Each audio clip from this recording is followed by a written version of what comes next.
JFD, just fair and direct.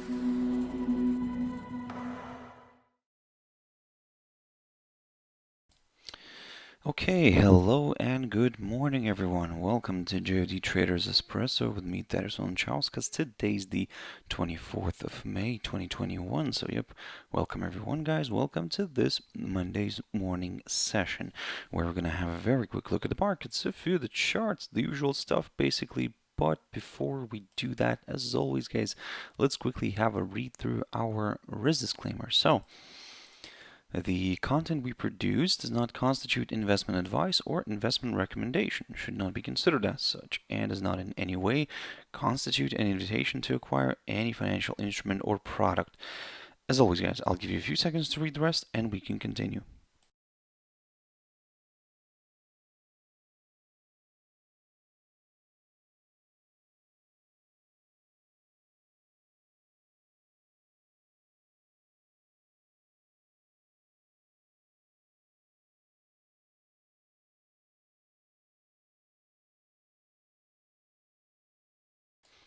Okay, so now then, also just before we jump into the charts, as always, quick mentioning of our JFD YouTube channel, to which you can always subscribe to in order not to miss any of our upcoming videos, and of course, our JFD Bank website, and specifically our JFD research page, which we also update on a daily basis.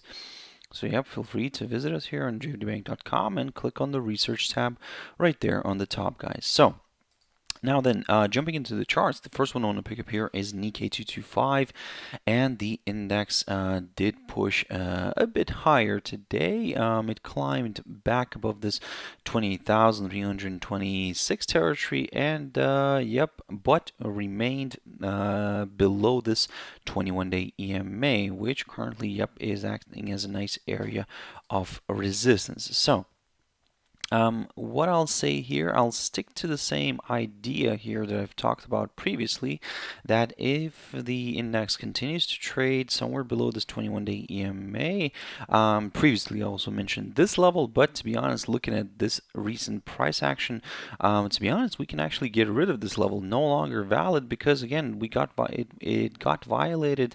So instead, we can keep an eye on this whole this whole support area, and that's why for now, guys, we'll be very careful. So we'll keep this very approximate. And if we climb back above this upside line, for example, then yes, we will consider a possible move back up. But at the moment, guys, it's a very tricky one here. Also, don't forget that maybe, just maybe, again, this could be forming a possible pennant here. But again, it's a little rather difficult one for now, because it might not even be that, and might actually climb back up here. So the only thing is that's what I'm saying. I would like to see the daily candle pushing and staying above this upside line in order to get a little bit more excited with the upside, because even if we do climb above this upside line, or let's say if we do climb above this 21-day EMA, that's what I want to say. If we do climb above this 21-day EMA, still there are a bunch of obstacles on the way. For example, one of those is this one right here, this downside line. So again, there's a lot to consider here if you want to go for some higher levels.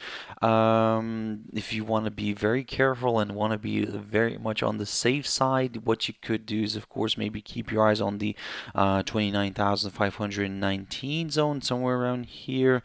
But as I said, if we start climbing already back above the 21-day EMA, yes, this is where I'll start considering higher levels again. But at the moment, I'm gonna take a bit of a neutral stand on this one, because again, this the fact that it's not really kind of dropping here to the downside, that's what's worrying me here a little bit.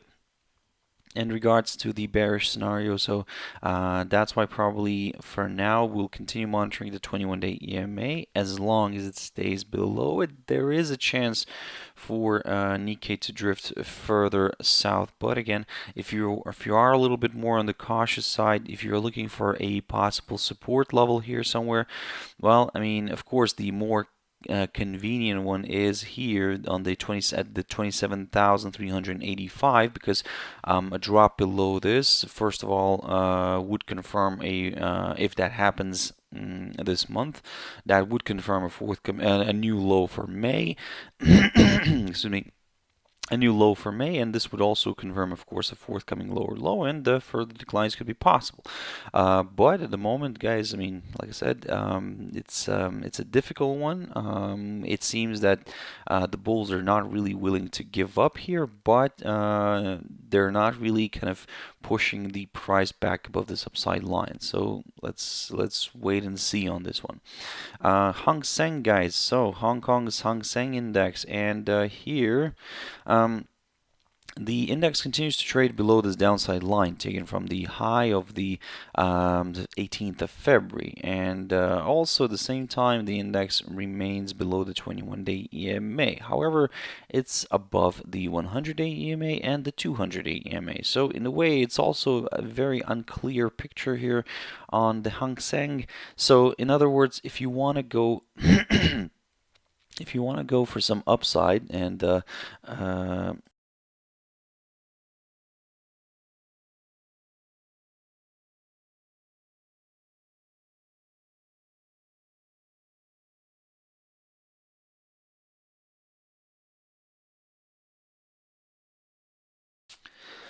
excuse me, guys, I'm having a few technical issues here, so hopefully everything's kind of back to normal.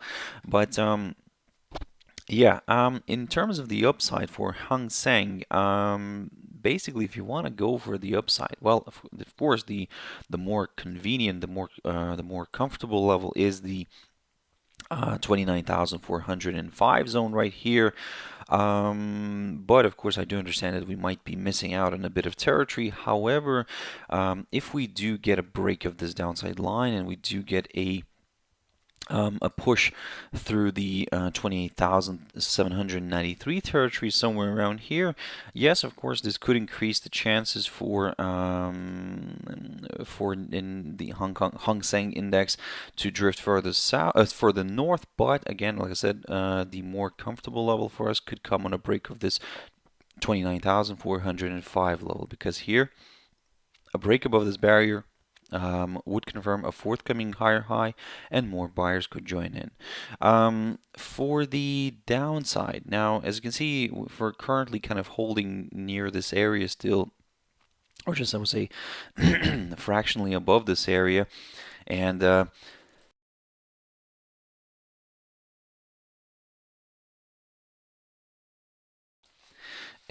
yeah, sorry guys, I mean, having a few issues here. So we're currently holding still above this this whole area between the 28,374 mark, so approximately around here, and the 28,326 level. So in other words, basically we're trading still above the 100-day EMA. So if we drop below it and stay below it, then we'll consider a possible further move south here towards the 200-day EMA, or this 27,505 level, which is marked by the low of the 25th of March, which in other words is the lowest point of March. So the Ftse 100. So the Ftse 100 is well, it kind of ended the last week, I would say nowhere. Although, yeah, fractionally in the red, but still kind of nowhere. It still remained above this upside support line taken from the low of the 26th of February. And in a way, for now, I would say there is still a chance, a good chance for this one to drift higher. Looking at the cash index, for example, we'll see that the price is trading at around 7,038, 39, yep, approximately 38, 35, something like that. And basically, if you want to go for the upside, yes, a push above this barrier is still required. This 7,040 zone right here, the one that I have marked here, as you can see, it recently, last week as well, I mean, did act as a fantastic area of resistance. So that's why, if you want to go for the further upside, yep, wait for a better move above this barrier, and then of course, yes, we could start aiming for those higher levels. My next target will be this 7,135 level, 31 level again. But if the buying continues, then my next target is the low of the 31st of January here, which is also, I believe, that the lowest point of January of 2020, and that's roughly around the 7,275 level. And then we'll take it from there. For the downside, it's pretty straightforward. We need to see a break of this upside line and a drop below the 6,900 and forward territory somewhere around here, or in a way you could just round it up towards the 6,900 level. A drop below that, yes, could open the door towards a larger correction to the downside, because don't forget, we're still trading above this upside line here, taken from the low the 1st of December. Now, a quick update on DXY, still stuck below the downside line, so yeah, not much is happening here, to be honest. It's just kind of a bit of sideways activity, but most importantly, that this hurdle here, the 89.68 zone, is acting as a good area of support. So if you basically want to go for the downside, well, you need to wait for that drop below that hurdle, and ideally a daily candle kind of staying below this hurdle, yep, could do the trick for more sellers, guys. For the upside, now, first of all, let's get rid of this upside line, no longer needed. Now we're mainly focusing on this downside line. And previously, last week, I told you that the more comfortable level for me for the upside is this 91.42 zone. But the further we go down, to be honest, it becomes more kind of feasible to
okay, guys, so I hope you kind of okay, I'm struggling here with the sound.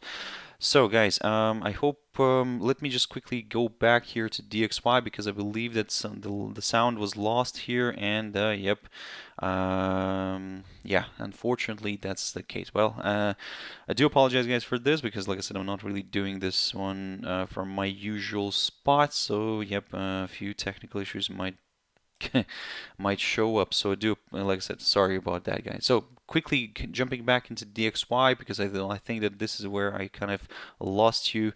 But basically for DXY, just a quick update. What I'm looking out here for is basically for a break of this downside line. If this happens and the index travels above the 90.42 territory, then yes, higher levels could be met. But at the moment, I mean, given that we are still below this downside line, there is still a good chance for DXY to drift lower, and but still, probably the more comfortable level for us is this 89.68 zone, and then of course we'll take it from there. For gold, as I've mentioned, I just went through it, but we lost the sound here. For gold, as I said, as long as it remains above this 1875 territory, we'll continue aiming higher. So yeah, we did get a nice push last week above this barrier. We stayed above it. So yep. Now we will, like I said, we'll continue monitoring this hurdle, and but if you're more on the cautious side, you could keep an eye on this 1890 level just to be a little bit more on the safe side. That's the current high of this month, and if that gets cleared, of course, this will confirm a forthcoming higher high, and my next target will be the psychological 1900 level or this 1907 territory, which recently acted as a good area of resistance and support.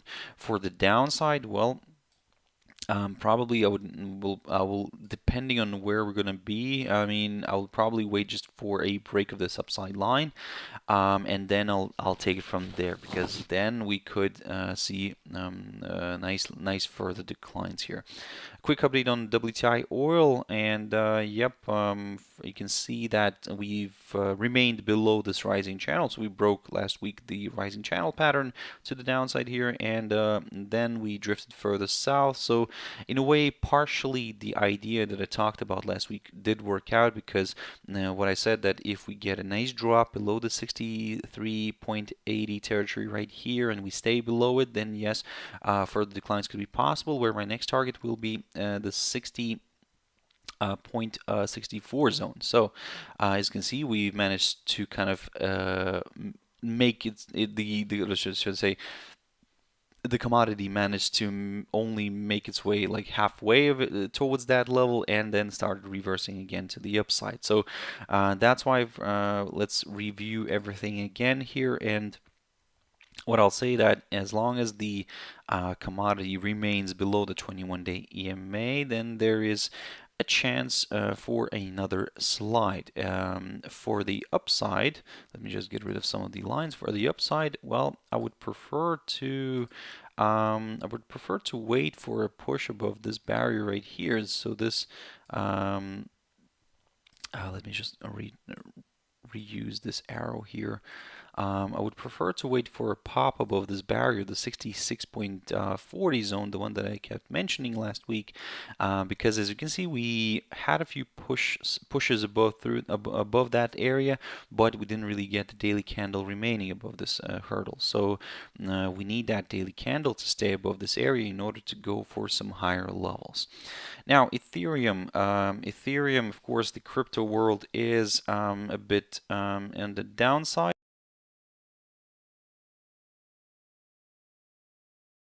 The crypto world is a bit on the downside, and yep, the most interesting thing here is that we managed to break some of these upside lines. So let's probably, you know what, it's probably easier actually to refresh the whole chart and start from scratch. So first of all, yes, as you've seen previously, we did break some of those upside lines. However, if we take into consideration this little drop here, this little kind of drop to the downside, then basically what we could have here is another upside line like this, which maybe I wouldn't say it's a tentative one, because we do have a few tests, or we're very close here. And we're kind of having a test here on the in December 2020. So in a way, I would say that yes. I mean, overall, we could say that this line, by the way, is drawn from the low, the 4th of November of 2020. We can say that, for example, this crypto is still above, still has a chance to move higher, and this move lower is considered to be as part of a larger correction. But of course, from the shorter term perspective, everything's kind of a little bit more doom and gloom here, and we can say that, for example, we are trading below this very steep downside line. So in a way, if you want to aim for the upside, probably just wait for a push above this downside line, because at the moment it's just, like I said, it's just kind of a free fall, I would say. And also what you can do here is basically keep an eye on this the high of 23rd of May near the 2,383 zone. At the same time, if we get a move above it, we could also push above the 100-day EMA, where more buyers could see this as a good opportunity to step in. And then my next target will be the 21-day EMA. I'm not going to aim for a level. I'm going to aim for the 21-day EMA, because at the moment it's just kind of, you can see that these EMAs are doing the trick. Now Ripple is also currently resting near the near this 200-day EMA, but basically the idea that I mentioned worked out nicely. So what I said before that, and last week I said that if we get a drop below the 1.20 territory, then yes, my next target is the area around here near the 0.8747 or even the 0.8315. And as you can see, we managed to reach that, so that's a good achievement, good result. So let's see now what we can do with this whole picture. And to be honest, I would say that again, the same story with Ripple. Keep your eyes on the EMAs, and overall, of course, yes, we are still trading above this upside line right here, taken from the low the 29th of December of 2020. So basically, if we drop below the 200-day EMA, my next target, yes, will be this upside line, and then I'll take it from there. Like I said, let's keep it short and simple, guys. For now, like I said, that's the game plan. For the upside, what I need to see here is a push back above the 100-day EMA in order to go for at least some higher levels. AUD USD. So by the way, in terms of the economic calendar here, guys, today it's a very quiet day, so not many kind of important data that's coming out. So yep, we'll just keep an eye on the general market sentiment and see what can we squeeze out of the market from here. So basically, long story short, for the AUD USD, so first of all, let me just get rid of all these lines. Let's start fresh, and basically I would say that looking at only this little area right here, I mean, you probably already noticed it yourself, but it seems that we have ourselves a possible head and shoulders pattern with a neckline being somewhere in between these two levels, the 0.7675 and the 0.7690. So but as you can see, this last one, the first one, this 0.7675, is kind of coinciding with the 100-day EMA, and basically it comes in perfectly with the kind of the idea. Let's say if you want to go for the downside, probably just wait for a nice good drop below this hurdle right here, this 0.7675, and below this 100-day EMA. And also we need to see the daily candle remaining and staying below this area. Below this 100-day EMA. So let's keep an eye on that one. For the upside, well, pretty straightforward. If we push above this barrier, the 0.78 14 zone marked by the high of last week. First of all, this would place the rate above this little short-term downside resistance line taken from the high of the 10th of May, and yeah, could open the door back to its higher levels. But at the moment, guys, I'm cautiously bearish here. But again, as I said, in order for me to kind of examine that scenario, then yep, a nice good daily close below the the daily candle staying below this 108 EMA, yes, could do the trick for more sellers. USD JPY very quickly. So let me just quickly rush through some of these, but basically it's a straightforward situation here. We're seeing a break of this upside line again. So, and yep, in a way, in order to go for some further declines, previously I talked about this 108.43, 44 zone, but to be honest, now what I'm going to look at here is the low of last week near the 108.57. A nice good drop below it, yes, could open the door towards further decline, so keep that in mind. GBP CHF very quickly, so still struggling with this barrier here, the 1.28 2790. You can see that we're kind of failing to kind of stay above this hurdles. We keep just flirting with it. So if you want to go for the upside, well, that's the area to watch, because again, as I said, so far, I mean, this barrier has been kind of providing good resistance. So wait for a push above it. Euro NZD, haven't looked at this one for quite a while, but yeah, you can see that the pair is trading nicely near this 200-day EMA, or should I say slightly below it. We're near this 1.6990 zone, also currently slightly below it. So this is the high of the highest point of March. Currently that barrier is providing good resistance, but if we start pushing again above it, next target is the 200-day EMA. But if that gets cleared, then keep your eyes on the highest point, the current highest point of May, near the 1.7037. If that gets cleared, then yes, of course, this opens the door towards much higher levels, and my next target will be this highest point of December of 2020 near the 1.7348 zone, and then we'll take it from there. For the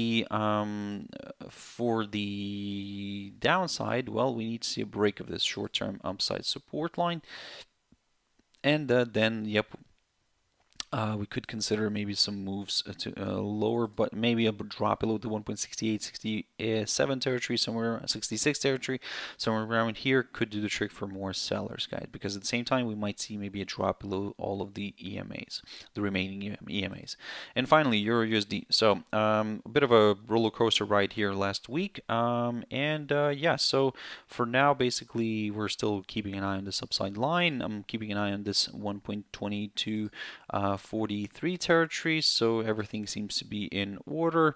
So yeah, I mean, yes, this little decline here, first of all, we can get rid of these lines, no longer valid.